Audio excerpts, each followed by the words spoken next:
Di sebuah tempat di dalam gelap, 1998. Aku tak bisa menggerakkan leherku. Penglihatanku gelap. Mulutku terasa asin darah kering. Hanya beberapa detik aku baru menyadari apa yang terjadi. Aku ingin membuka mataku tapi sukar sekali. Bukan saja karena bengkak dan sakit, tapi perlahan aku teringat salah satu dari mereka menginjak kepalaku dengan sepatu bergerigi. Rasanya baru beberapa jam yang lalu atau mungkin kemarin, aku tak tahu. Tulang-tulangku terasa retak karena semalam tubuhku dikepuk, diinjak dan ditonjok beberapa orang sekaligus. Di manakah aku? Begitu gelap. Ku coba menggerakkan kepalaku, masih juga sulit. Akhirnya aku menyerah dan membiarkan diriku telungkup beberapa lama sebelum bangsat-bangsat itu datang lagi menghantamku. Yang aku ingat beberapa jam lalu, aku mungkin kemarin ketika mereka meringkusku adalah tanggal 13 Maret 1998. Persis bertepatan dengan ulang tahun Asmara. Aku ingat betapa aku ingin sekali meneleponnya untuk mengucapkan selamat ulang tahun dan menjanjikan buku apa yang diskusikannya. Tapi mustahil, di masa bulan seperti ini segala medium komunikasi dengan keluarga harus diminimalisir. Karena itu, aku hanya mengucapkan selamat ulang tahun dalam hati belaka. Aku masih ingat rasanya sehabis maghrib aku tiba di rumah susun Klender, tempat Daniel, Alex, dan aku menetap selama beberapa bulan terakhir. Aku baru saja pulang dari kampus UI Depok untuk rapat mahasiswa yang membuat hati pegal karena berkepanjangan. Daniel berjanji akan tiba 1 jam lagi membawakan makanan, sementara Alex sudah memberi pesan akan tiba tengah malam. Semenjak kami buruan 2 tahun lalu, Daniel menjadi lebih dewasa dan memperlakukan kami sebagai dia memperlakukan ataupun memperhatikan adik lelakinya, Hans. Dalam keadaan buruan, Daniel pula yang selalu mengingatkan agar kami selalu mengkomunikasikan posisi kami sekerap mungkin, apalagi sejak menghilangkan Sunu 2 pekan lalu. Malam itu terasa semakin malam. Tiba-tiba saja aku merasa seluruh isi Jakarta tak bergerak. Aku ingat betul begitu tiba di rumah susun. Aku merasa agak gerah, maka keputusan untuk langsung mandi. Begitu keluar dari kamar mandi, aku baru menyadari bahwa lampu padam ini memang bukan sesuatu yang ganjil di rumah susun yang sering mengalami pemadaman listrik. Sambil meraba-raba mencari senter, aku segera bisa melihat dari jendela bahwa bagian lain rumah susun ini terang benderang.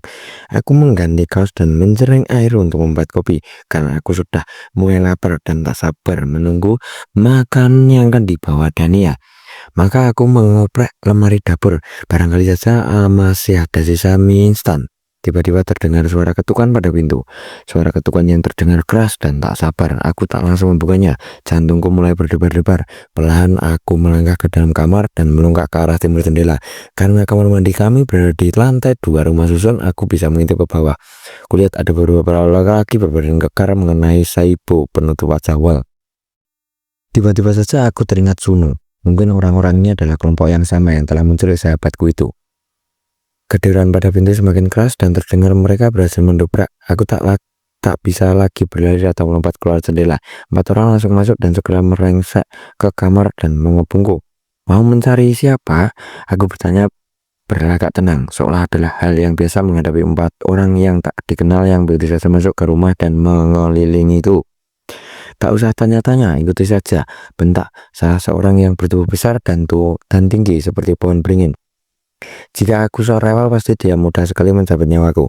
Jadi dengan 2 lelaki kekar yang langsung menggiringku, suatu seperti pohon dan satunya lagi seperti raksasa, aku berusaha memberontak. Tapi salah seorang dari mereka memodong sebuah benda dingin ke punggungku. Seluruh tubuhku terasa kaku karena aku tahu itu adalah moncong pistol.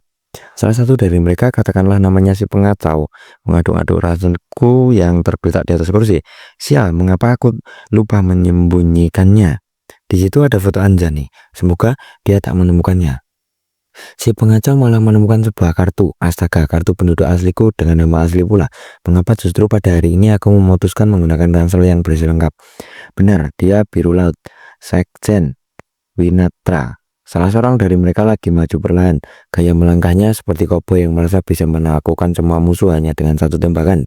Dia sama sekali tak mengenakan saibo, tidak terlalu tinggi, bertubuh gempal hingga aku bisa melihat ototnya yang menyembal dari kemeja dan rambut cepak seperti tentara. Dia menatapku tajam dengan bola matanya yang besar dan agak merah. Napasnya yang berbau rokok menghambur ke wajahku. Sementara kedua lelaki besar setinggi pohon tadi memegang kiri kananku seolah aku seorang atlet yang mampu melarikan diri secepat angin. Biru laut. Aku selalu bertanya-tanya apakah ini nama samaran belaka seperti Amir Zain, Jayakusuma, Rizal Amuba. Ternyata biru laut memang nama yang diberikan orang tuamu. Dia tersenyum kecil. Hebat sekali si mata merah ini. Hanya dia yang tak mengenakan saibo sehingga dia tahu resikonya bahwa suatu hari aku akan bisa mengingatnya. Dia tahu semua nama samaranku, hampir semua. Dia pasti bukan pembaca koran, apalagi halaman sastra. Jadi dia tak tahu nama Mirah Mahardika. Dan si mata merah pastilah pemimpin ketiga lelaki bertubuh raksasa yang kelihatannya seperti robot yang siap sedia melaksanakan perintah tuannya. Si mata merah memberi kode pada si manusia pohon dan si raksasa untuk membawaku. Si pengacau hanya membuntuti kami sambil bersul-sul dengan nada yang tak jelas. Ketika kami tiba di luar pintu, angin malam berdesir. Tiba-tiba saja aku merasa gentar. Bukan karena aku tak siap digempur atau dihajar, tetapi karena aku tak tahu siapa yang tengah kuhadapi. Tiba-tiba karena rusun, aku berharap ada tetangga yang melihat kami dan barangkali saja sudah melaporkan pada keamanan kampung atau paling tidak bertindak minta pertolongan. Ternyata senja itu sungguh sepi. Mungkin para tetangga tengah salat atau bercengkrama dengan keluarga. Barangkali sore itu tak menarik untuk duduk di teras memperlihatkan langit senja. Siapa yang sudi berpretensi serumat situ? Di rumah susun yang terasnya selalu penuh sesak dengan rentetan gantungan cucian yang malang melintang. Tidak, aku sudah pasti sendirian tanpa bantuan siapapun. Aku hanya melihat dua buah kesadaran kijang berwarna gelap yang menanti kami dengan mesin mobil menyala. Si pengacau menendang punggungku hingga aku jatuh tersungkur di depan mobil. Taik. Dalam keadaan berlutut, si pengacau mendekatiku dan menutup mataku dengan kain hitam, erat, hitam. Setelah yakin aku hanya bisa melihat gelap, si pengacau mendorongku masuk ke dalam mobil. Dengan mata tertutup kain hitam, aku sama sekali tidak bisa menebak rute yang dibeli pengemudi. Tapi aku bisa menebak bahwa yang duduk di depan adalah si mata merah karena aku bisa mencium aroma kretek. Yang mengemudi pasti si pengacau, sedangkan kedua manusia pohon yang pasti jarang mandi menjepit di kiri dan kananku. Di mobil mereka semua bungkam. Kaca tertutup rapat, salah seorang dari mereka memasang kaset haus musik. Aku tak tahan dengan musik yang repetitif seperti ini. Tapi apa yang bisa kuharap dari empat manusia berotot ini? Kami seperti diguncang oleh selera musik yang buruk. Mobil itu melesat kencang. Aku mencoba tidur, tapi sial sekali musik gila itu mengganggu telingaku dan aku masih terlalu cemas menebak-nebak tujuan kami. Mungkin kira-kira sejam kemudian akhirnya mobil berhenti. Belum lagi aku menebak lokasi kami. Tiba-tiba saja aku mendengar suara Hindi talkie mencericit di arah kursi depan. Elang. Mungkin itu semacam kode mereka. Terdengar suara deri dan bunyi pintu pagar seret yang dibuka. Mobil meluncur. Hanya beberapa detik kemudian mobil berhenti dan kedua manusia pohon kiri kananku langsung keluar. Aku ditarik keluar dari mobil. Dengan mata masih tertutup rapat, mereka menggiringku masuk ke dalam sebuah ruangan. Udara dingin menghambur ke wajahku. Alat pendingin pasti dipasang hingga maksimal. Terdengar suara orang-orang yang berseliweran, berbincang dan tertawa. Aku sungguh tak bisa menebak posisiku saat ini. Aku hanya merasa ruangan itu luas dan mungkin ada lebih dari 10 orang di sana. Salah seorang dari mereka memegang bahuku dan memaksaku duduk di kursi. Tiba-tiba saja perutku dihantam satu kepalan tinju yang luar biasa keras. Begitu kerasnya hingga kursi lipat itu terjatuh dan terdengar patah. Aku menggelundung. Belum sempat aku bangun, tiba-tiba saja tubuhku diinjak dan ditendang. Mungkin oleh 2 atau 3 orang. Bertubi-tubi hingga telingaku berdenging. Kepalaku terasa terbelah dan wajahku sebab penuh darah. Asin darah. Kain hitam penutup mataku sudah koyak dan aku tetap tak bisa melihat karena mataku sembab. Mereka meninggalkan aku dalam keadaan tengkurap hingga beberapa saat lalu. Meski aku sudah mulai ingat bahwa kini aku berada di sebuah ruangan yang sangat dingin. Aku belum bisa bergerak, leherku luar biasa sakit. Mereka menginjaknya berkali-kali. Apakah aku akan mati? Pada saat itu, antara rasa asin darah dan mata yang bengkak dan sembab, bayang-bayang maut berkelebat di hadapanku. Dia tersenyum dan memberi pesan bahwa dia hanya sekedar numpang lewat dan belum bermaksud mencabut nyawaku. Bangun lu! Seember air es diseramkan ke sekujur tubuhku. Gila, aku terbangun begitu saja. Bukan karena merasa seluruh tulangku sudah membaik atau tubuhku segar, tapi karena luka-luka di seluruh badan dikejutkan oleh air dingin dan pecahan es batu. Bangsat. Dengan segera sepasang tangan mengikat kain hitam penutup mataku dengan erat. Aku dipaksa berdiri, lantas sepasang tangan menggiringku ke sebuah tempat tidur atau velvet. Aku merasa tak jelas sampai akhirnya mereka memaksaku untuk berbaring. Tangan kiriku diborgol ke sisi velvet, sedangkan kakiku diikat kabel.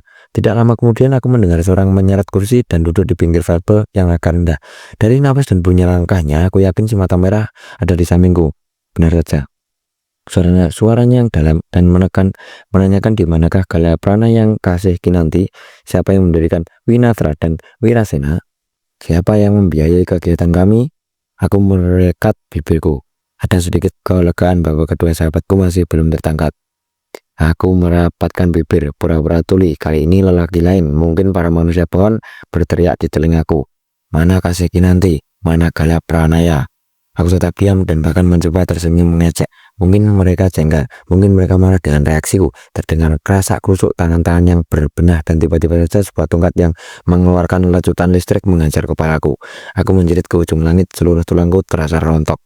Aku berteriak-teriak benar-benar Tuhan, tapi suaraku sulit keluar. Setruman listrik itu seperti menahan segalanya di tenggorokanku.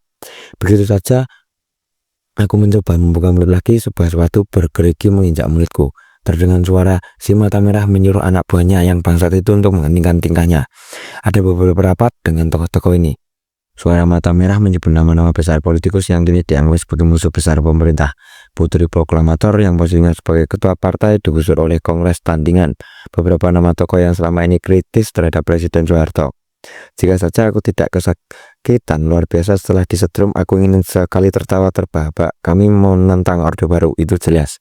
Itu adalah rezim keji. Tapi sampai rapat dengan nama-nama besar itu, para lalat ini pasti pemelas, hingga gemar sekali mengarang-arang cerita. Aku hanya mengenal nama-nama itu dari media. Bagaimana mungkin aku bertemu dengan mereka? Entah karena aku diam saja, atau mungkin tak sengaja menyeringai. Mereka membentak-bentak dengan suara nyaring. Aku mendengar suara meja mesin setrum yang diseret lebih dekat pada posisi kami. Kali ini salah satu penyiksa itu menambahkan 2 buah logam pipih ke pahaku. Sakitnya menyerang hingga ke dada. Aku mengap-ngap mencari udara. Sekali napasku terputus, tersengal-sengal. Sekali lagi aku melihat maut berkelabat di hadapanku. Aku tak paham bagaimana aku bisa melihat bayang-bayang pencabut nyawa bolak-balik, padahal mataku tertutup dan aku hanya bisa melihat gelap. Mungkin Tuhan mengizinkan aku melihat utusannya, atau mungkin aku tengah berilusi.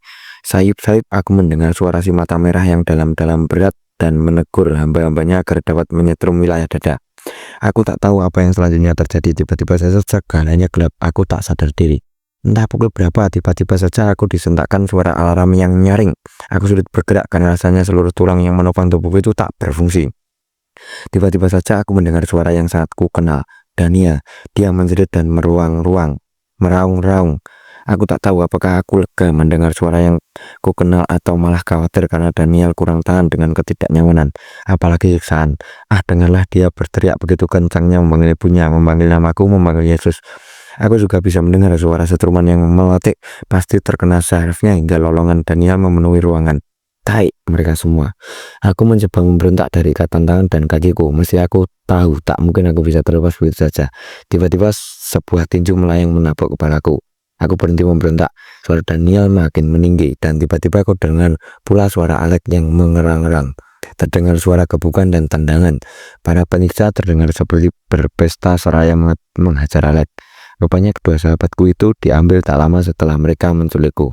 Kali ini di dalam gelap, aku tak hanya melihat maut berkelepet secepat cahaya, tapi juga bayang-bayang sang penyair tersenyum dengan matanya yang sedih.